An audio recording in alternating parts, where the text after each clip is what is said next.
In today's video, I'm going to teach you how to create a clickable table of contents in Google Slides. This technique is incredibly useful for navigating through your presentation smoothly, allowing viewers to jump directly to the sections they're most interested in. By the end of this guide, you'll be able to enhance the interactivity of your slides, making it a breeze for your audience to follow along.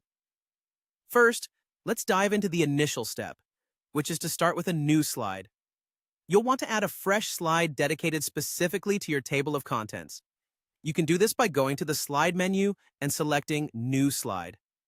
This will serve as your hub for all the sections or topics that your presentation covers. Remember to place this slide at the beginning of your presentation for easy access. Now let's move on to adding text boxes to this slide. What you need to do is insert individual text boxes to list the titles of each section or topic within your presentation. This involves clicking on the text box option and typing in the title of each section.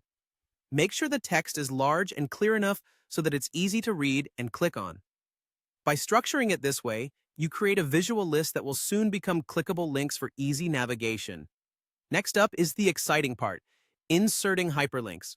Begin by selecting the text of the first item in your table of contents. Then, navigate to the top menu and click on Insert, and from there choose Link. Alternatively, you can use the handy keyboard shortcut, which is Control and K on Windows or Command and K on Mac. Once you've done this, a menu will appear where you'll want to choose Slides in this presentation. Now simply select the slide that corresponds with the section title you highlighted. This action creates a hyperlink from the text in your table of contents directly to the specific slide.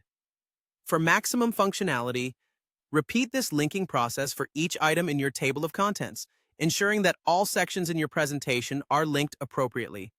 Finally, you'll want to test the links you've created.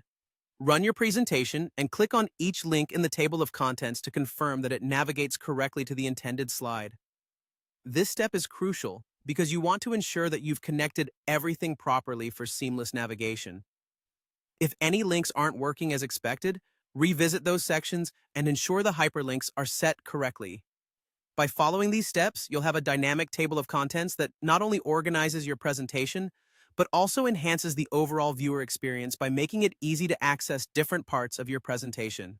Thanks for watching and happy presenting! Thanks for watching.